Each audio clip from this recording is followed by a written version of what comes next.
अगर मैं आपसे पूछूं कि आपका आईक्यू क्या है, इंटेलिजेंस क्वोशिएंट, आप कहेंगे वही जो एक एवरेज इंसान का होता है, 85 से 115 के बीच।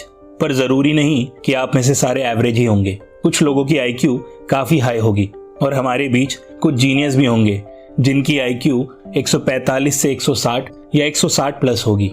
अब आईक्यू बस आपके सोचने, समझने, रीजनिंग और प्रॉब्लम सॉल्विंग क्षमता यानी एबिलिटी का दूसरा नाम है। जिनका आईक्यू ज्यादा है वो जिंदगी में आई हर छोटी बड़ी प्रॉब्लम से आसानी से निपट सकते हैं, अपने लाइफ में सक्सेसफुल बन सकते हैं, कुल मिलाकर एक अच्छी स्टेबल लाइफ जी सकते हैं। पर हमेशा ऐसा होना जरूरी तो नहीं।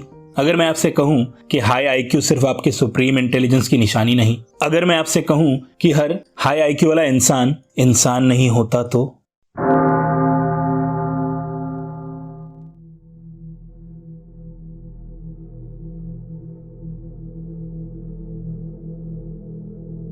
ये हाई आईक्यू वाले लोग जिन्हें आप जीनियस समझ रहे हैं, दरअसल बहुत खतरनाक क्रिमिनल्स हैं। ये सारे जीनियस अपने हाथों से कई सारे लोगों का खून कर चुके हैं। हाँ, ये सीरियल किलर्स हैं और आज हम इन्हीं सीरियल किलर्स में से एक की कहानी जानेंगे।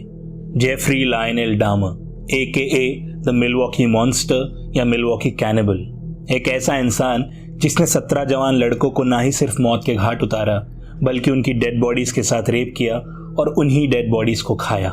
घिन आई ना सुन के, पर जेफरी को ये सब करते वक्त जरा सा भी अफसोस नहीं हुआ, जरा सी भी घिन नहीं आई, बल्कि जेफरी के लिए ये उसका शौक था। इस खूनी शौक के बारे में हमें या अमेरिका के किसी भी इंसान को कभी पता नहीं चलता अगर जेफरी उस रात पकड़ा नहीं जाता।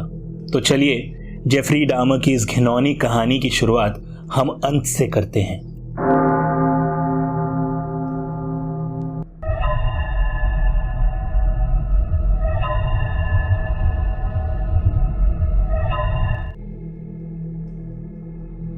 22 जुलाई 1991 की रात अमेरिका के विस्कॉन्सिन स्टेट के मिलवॉकी शहर की कोई आम सी रात थी। 2 मिलवॉकी पुलिस ऑफिसर्स जो उस रात गश्त पे थे, उन्हें एक शख्स रास्ते में हाफता हुआ मिला। उस शख्स को देख के ऐसा प्रतीत हुआ मानो वो किसी से अपनी जान बचा के भाग रहा हो।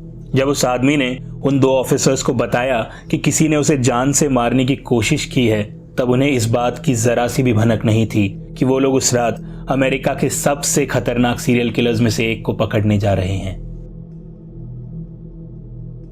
नॉर्थ 25 स्ट्रीट पे वो 4 मंजिला इमारत किसी आम घर की तरह ही लग रही थी, पर जब वो 2 ऑफिसर्स उस इमारत के अपार्टमेंट नंबर 213 के अंदर गए तो उनको अपनी जिंदगी का सबसे बड़ा झटका लगा। अंदर उन्होंने कुछ ऐसा देखा जिसे देख के उनकी रूह तक कांप गई।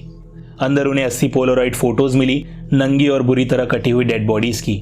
उस अपार्टमेंट में उन्हें जगह जगह ह्यूमन बॉडी पार्ट्स मिले, कुछ कटे हुए सर फ्रीजर में, कुछ इंसानी खोपड़ियां, एक 57 गैलन का एसिड से भरा हुआ ड्रम जिसमें जेफरी अपने विक्टिम्स के मांस को प्रिजर्व करके रखता था। यह है वो तस्वीरें जो उस रात खींची गई थी।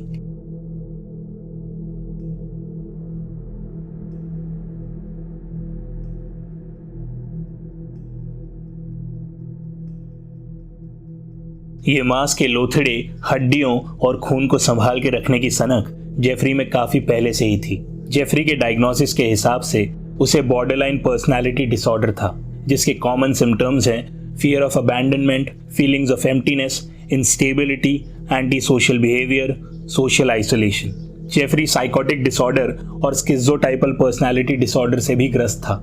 इन कंडीशंस के हिसाब से लोगों में हैल्यूसिनेशंस, एक्सट्रीम मूड चेंजेस, अल्कोहल या ड्रग अब्यूज, सोशल विड्रॉल जैसे सिम्टम्स नजर आते हैं, जो जेफरी में भी नजर आते थे। पर क्या जेफरी हमेशा से ही ऐसा था? कैसा था उसका बचपन? क्या उसके माँ बाप उससे प्यार करते थे? क्या उसके स्कूल के दोस्त उसे अपना दोस्त मानते थे? क्या जेफरी कभी नॉर्मल था? जेफरी का जन्म मई 21, 1960 में मिलवॉकी विस्कॉन्सिन में हुआ। जेफरी की माँ जॉयस एक टेलीटाइप इंस्ट्रक्टर थी और जेफरी के पिता लायनेल डामर एक एनालिटिकल केमिस्ट थे। जेफरी का बचपन मुश्किलों से घिरा हुआ रहा। एक पिता जो अपनी रिसर्च के काम से अक्सर घर से दूर रहता और एक माँ जो मानसिक रूप से बीमार थी। ऐसे हालातों में जेफरी को बचपन में वो लगाव और अपनापन नहीं मिला जिसका वो हकदार था। वो प्यार नहीं मिला जिसकी उसे जरूरत थी। जेफरी के मानसिक हालात के लिए उसकी माँ की बीमारी भी काफी हद तक जिम्मेदार थी। जॉयस यानी जेफरी की मॉम, जिन्हें डिप्रेशन था, उनको कांस्टेंट अटेंशन की जरूरत पड़ती थी। उनकी डिप्रेशन का ये आलम था कि जॉयस ने एक बार सुसाइड तक अटेम्प्ट किया था। जॉयस का इम्पल्सिव बिहेवियर, उनका हमेशा अपने पति लायनल डामर से अटेंशन और टाइम की मांग करते रहना दोनों के बीच में तनाव पैदा कर रहा था। जेफरी की दिलचस्पी डेड बॉडीज और हड्डियों में काफी कम उम्र से ही बननी शुरू हो गई थी। जब जेफरी 4 साल का था तब उसने अपने पिता को उनके घर के नीचे से कुछ जानवरों की हड्डियां निकालते देखा था। ये क्यूरियोसिटी कब शौक में तब्दील हो गई और कब जेफरी अपने घर के आसपास मरे हुए जानवरों की हड्डियां इकट्ठा करने लगा, किसी को पता ही नहीं चला। कुछ सालों बाद एक फैमिली डिनर के दौरान जेफरी ने अपने पापा से पूछा कि अगर चिकन की हड्डियों को ब्लीच में डाला जाए तो क्या होगा। अपने बेटे की साइंस के प्रति रुचि देखकर लायनल ने बड़ी खुशी से जेफरी को सुरक्षित तरीके से हड्डियों को ब्लीच करना सिखाया और बस इसके बाद से जेफरी ने एक्सीडेंट में मरे हुए जानवरों को इकट्ठा कर प्रिजर्व करना शुरू कर दिया। जेफरी इन जानवरों को अपने घर से कुछ दूर झाड़ियों के बीच बनी एक छोटी सी झोपड़ी में संभाल कर रखने लगा। बहरहाल डामर्स के घर पे जॉयस के हालात और बिगड़ते जा रहे थे। उसका एंजाइटी और नींद की दवाइयों का डोज पहले से काफी बढ़ गया था और साथ ही में अपने परिवार वालों से दूरियां भी। वैसे स्कूल में भी जेफरी की कहानी कुछ अलग नहीं थी। रेवियर हाई स्कूल में एक फ्रेशमैन जेफरी को उसके स्कूल के दोस्त एक एलियन की तरह देखते थे। अपने अकेलेपन और एंटी सोशल बिहेवियर के बावजूद जेफरी के कुछ दोस्त बने, पर धीरे धीरे जेफरी का बर्ताव स्कूल में इतना अजीब हो गया कि उसने स्कूल में अजीबोगरीब प्रैंक्स करना शुरू कर दिया। जेफरी जानबूझकर मिर्गी का दौरा पड़ने की एक्टिंग करता और साथ ही में कहीं भी और कभी भी बकरी की तरह मिमियाने लगता। स्कूल के बच्चों को यह सब बड़ा ही एंटरटेनिंग लगता था। जेफरी धीरे धीरे स्कूल का एक जाना माना मस्खरा बन गया था। हालांकि स्कूल में पॉपुलर होने के बावजूद जेफरी के ज्यादा दोस्त नहीं थे। जेफरी ने 14 की उम्र से ही शराब पीना शुरू कर दिया था। इतनी छोटी सी उम्र में जेफरी को शराब पीने की इतनी बुरी लत लग गई थी कि वो स्कूल में भी शराब पीने लगा था। पर शराब तो डामर की जिंदगी में आने वाली मुसीबतों की बस एक शुरुआत थी। दरअसल जेफरी को जल्द ही पता चल गया था कि वो गे है और इस बारे में उसने अपने पेरेंट्स को नहीं बताया था। जल्द ही डामर ने सब में से मेल पार्टनर्स को फैंटेसाइज करना शुरू कर दिया। पता नहीं कैसे और क्यों, पर धीरे धीरे ये फैंटेसीज बस डोमिनेशन तक सीमित नहीं रही। जब जेफरी 16 का था तब उसके दिमाग में एक फितूर चढ़ा।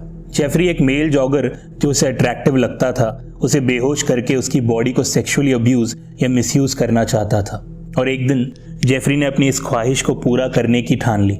इस कोशिश में जेफरी ने अपने आप को सड़क किनारे झाड़ियों में छुपा लिया। जेफरी के हाथ में एक बेसबॉल बैट था जिससे जेफरी उस जॉगर पर अटैक करने वाला था, पर खुशकिस्मती से उस रोज वो जॉगर वहां से नहीं गुजरा।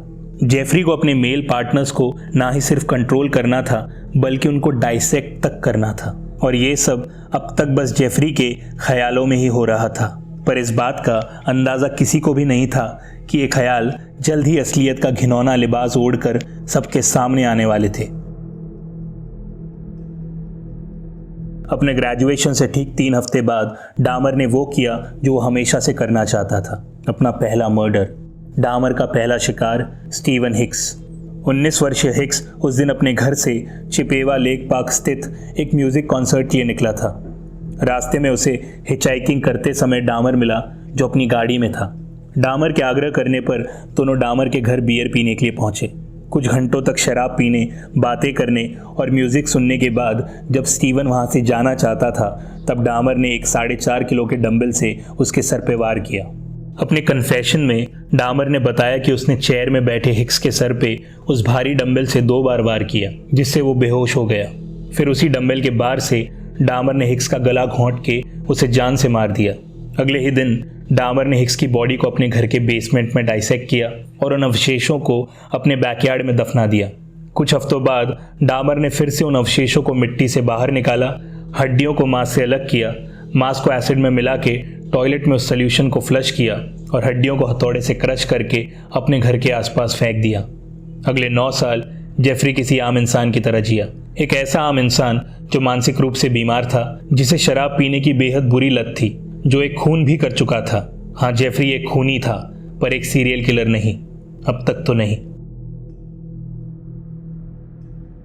अपने माँ बाप के डिवोर्स के बाद अगस्त में जेफरी ने ओहायो स्टेट यूनिवर्सिटी में अपनी बिजनेस डिग्री के लिए एनरोल किया, पर अपनी अत्यधिक शराब पीने की आदत की वजह से डामर का परफॉर्मेंस बहुत खराब रहा और एडमिशन से बस 3 महीने बाद डामर को यूनिवर्सिटी से ड्रॉप आउट करना पड़ा।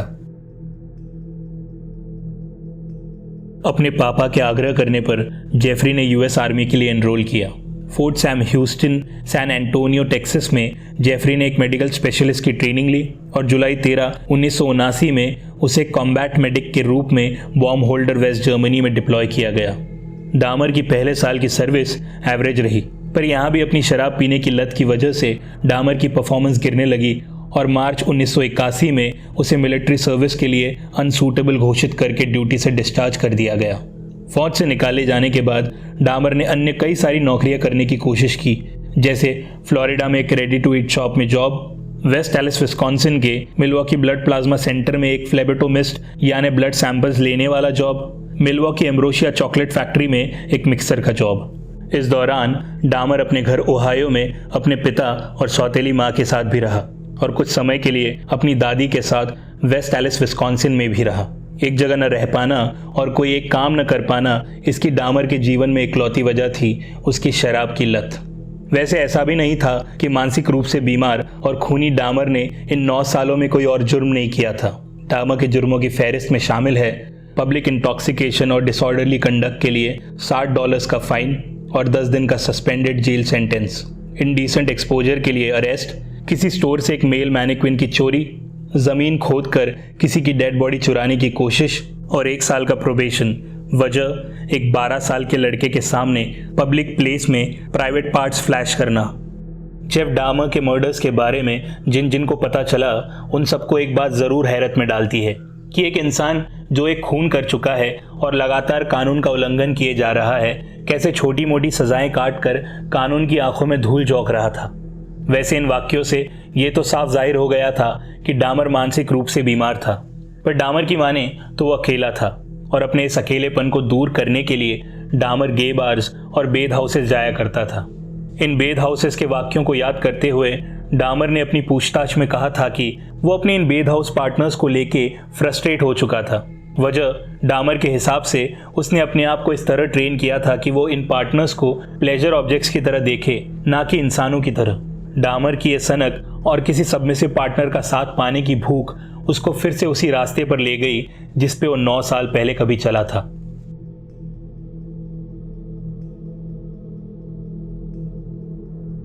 उस रात डामर ने एक 24 वर्षीय युवक को एम्बेसडर होटल के अपने कमरे में जान से मार दिया।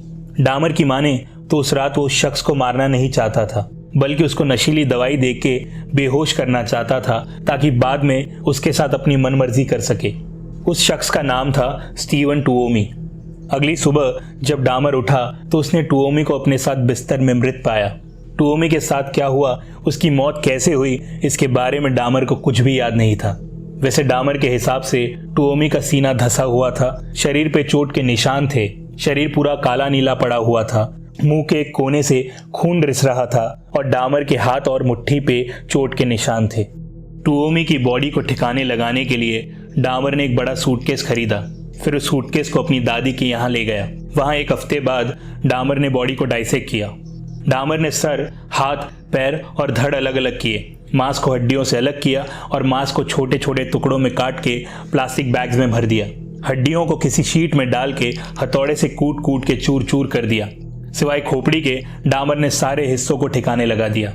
2 हफ्ते बाद डामर ने उस खोपड़ी को सॉइलेक्स नाम के एक मिक्सचर में बॉईल किया ताकि उसे ब्लीच कर उसे संभाल के रख सके, पर ज्यादा ब्लीचिंग से वो खोपड़ी नाजुक हो गई। अंत में डामर ने उस खोपड़ी के टुकड़े कर उसे भी ठिकाने लगा दिया।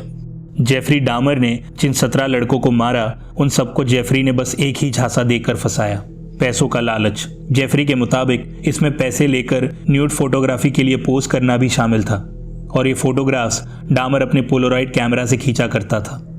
जेफरी का अपने विक्टिम्स को मारकर डाइसेक्ट करने का और उनकी बॉडी को डिस्पोज करने का तरीका हर मर्डर में एक ही जैसा था।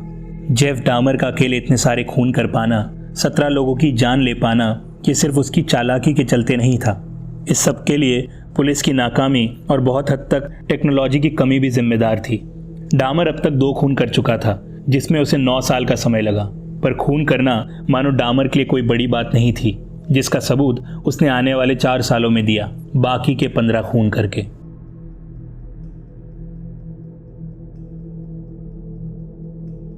डामर का तीसरा विक्टिम 14 वर्षीय जेम्स डॉकस्टेटर, चौथा विक्टिम 22 वर्षीय रिचर्ड गरेरो, पांचवा विक्टिम 24 वर्षीय एंथनी सियर्स, छठा विक्टिम 32 वर्षीय रेमंड स्मिथ, सातवां विक्टिम 27 वर्षीय एडवर्ड स्मिथ, आठवां विक्टिम 22 वर्षीय अर्नेस्ट मिलर, नवा विक्टिम 22 वर्षीय डेविड थॉमस, 10वां विक्टिम 17 वर्षीय कर्टिस स्ट्रॉटर, 11वां विक्टिम 19 वर्षीय एरॉल लिंडसी, 12वां विक्टिम 14 वर्षीय कुनराक सिंथसोम्फन, 13वां विक्टिम 31 वर्षीय टोनी ह्यूज, 14वां विक्टिम 20 वर्षीय मैट टर्नर, 15वां विक्टिम जेरेमाया वाइनबर्गर, 16वां विक्टिम 22 वर्षीय ऑलिवर लेसी और 17वां विक्टिम 25 वर्षीय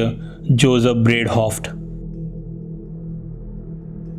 17 लोग, 17 बेकसूर लोग जिनकी मौत की खबर किसी को नहीं थी, जिनको गुमशुदा घोषित कर दिया गया था, जिनके बारे में किसी को पता ही नहीं था। और अगर उस रात जेफरी डामर पकड़ा नहीं जाता तो कभी किसी को पता भी नहीं चलता। देखिए, हम फिर से इस कहानी की शुरुआत में आ गए हैं। हम फिर से उस रात आ गए हैं जिस रात जेफरी पकड़ा गया था। ये दरअसल कहानी की शुरुआत नहीं, जेफरी के गुनाहों की कहानी का अंत है। जुलाई 23, 1991 में डामर से पूछताछ शुरू हुई। डिटेक्टिव पैट्रिक कैनेडी और डेनिस मर्फी ने डामर के कई सारे इंटरव्यूज लिए जो कुल मिला के 60 घंटे तक चले। डामर ने अपने बचाव में कोई वकील रखने से मना कर दिया। डामर ने कबूल किया कि उसने 16 लड़कों को विस्कॉन्सिन में मारा और अपने इकलौते विक्टिम स्टीवन हिक्स को ओहायो में मारा। डामर से जब अपने घर में रखी उन खोपड़ियों के बारे में पूछा गया तो उसने बताया कि वो एक प्राइवेट ऑल्टर बनाना चाहता था, जिसमें अपने विक्टिम्स की खोपड़ी लिविंग रूम में स्थित उस काले टेबल पर रख के वो सजाना चाहता था। इस ऑल्टर में किचन में रखे उन 4 कटे हुए सिरों का इस्तेमाल भी होना था और साथ ही में एक और फ्यूचर विक्टिम के सर का, जो ट्रेसी एडवर्ड्स हो सकता था। वही ट्रेसी एडवर्ड्स जो 22 जुलाई की रात डामर के चंगुल से निकलने में कामयाब हुआ था। वही ट्रेसी एडवर्ड्स जिसकी वजह से डामर जैसा मॉन्स्टर पकड़ा गया था।